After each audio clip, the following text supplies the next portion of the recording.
revenir déjà sur les principaux mouvements de votre parcours, et ensuite sur la signification des leitmotifs qui reviennent, donc les chaises longues et les boules dentées. Pourquoi certaines choses reviennent comme ça?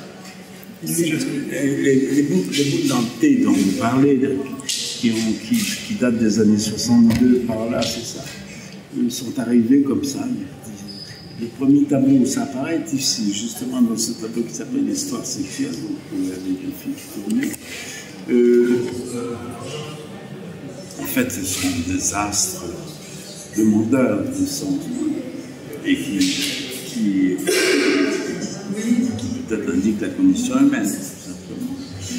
Et les chaises, par contre, les chaises légères, toujours de toile, fragiles, le sens que ça a est très simple. C'est que je pense que c'est des objets naturellement métaphysiques qui expriment notre quête de sens. Et que, pour moi, une chaise longue est plus une tente est plus significative ou est plus explicite de notre condition. Mais là, il faudrait continuer à analyser tous les objets que j'ai employés. D'accord, en fait, il n'y en a pas tellement que ça. Hein. Ou plutôt, il y a des types d'objets. Est-ce qu'il y a un message qui évolue en fonction des objets qui reviennent, par exemple? Est-ce qu'il y a une modification de sens? Voilà, exactement. Quelque chose que vous avez à dire en fonction de ça. C'est vrai que le sens est évolutif. Hein.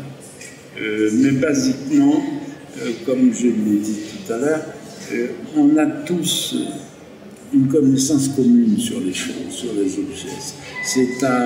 Nous partageons ce sens-là, surtout ça. Et que donc, il n'y a pas beaucoup d'efforts à faire pour se comprendre. C'est comme les mots que nous employons. Nous vivons avec des objets, nous pensons avec eux, et du sens est produit. Et la communication, éventuellement, si elle n'est pas biaisée par la culture ou la paresse, nous savons tous la même chose. Et qu'il n'y a pas... Il faut arrêter de penser que l'artiste est un savant particulier et qu'il est capable de comprendre les choses mieux que les autres. En fait, nous savons tous les mêmes choses. C'est chez l'enfant, c'est ça le problème. Regardez les dessins d'enfants, à un moment donné, l'éducation va casser la machine, la compréhension. La rupture se fait entre des soi-disant créateurs qui sont là pour recharger le sens des choses et la compréhension du public en général. Vous êtes haïtien, il y a du voyage aussi dans votre parcours, vous allez aux États-Unis, vous y retournez à Haïti à un moment donné, puisqu'on parlait du dernier mouvement de votre œuvre avec les couleurs bleues et roses qui rappelaient donc les couleurs d'Haïti. Ça vous a intéressé. Oui, donc ce rapport à l'île est-il évolutif? C'est lié à une conscience évolutive par rapport un dernier espoir haïtien qui était monsieur le père, ce cher père Aristide. Tous les Haïtiens ont enfin cru que quelque chose allait se passer, qu'enfin on allait en sortir du marasme historique éternel haïtien.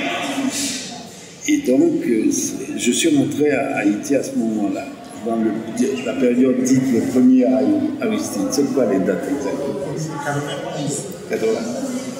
Et j'ai découvert que l'île était badigeonnée partout de rose et de bleu pâle.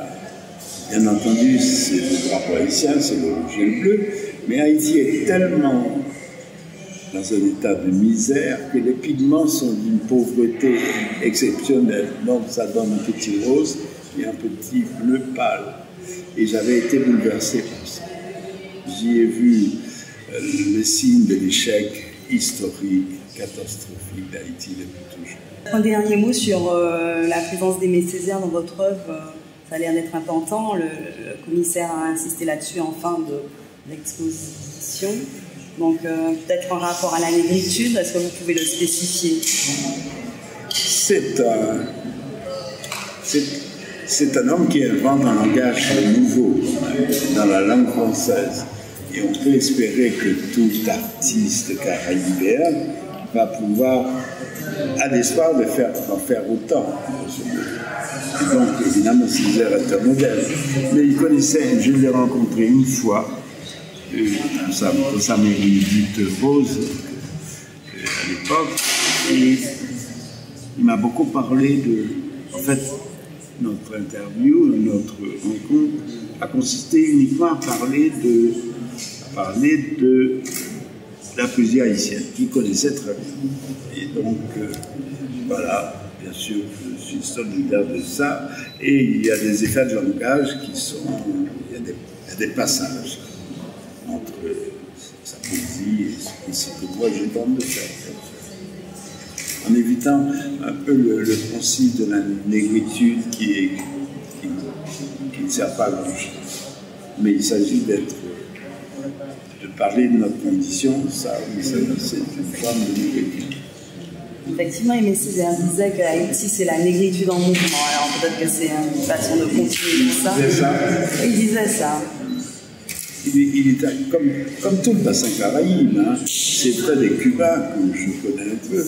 La fascination pour la révolution haïtienne est quand même une chose importante et naturelle, puisqu'elle s'est produite en 1904, comme vous savez, et que c'est très tôt dans l'émancipation des Antilles.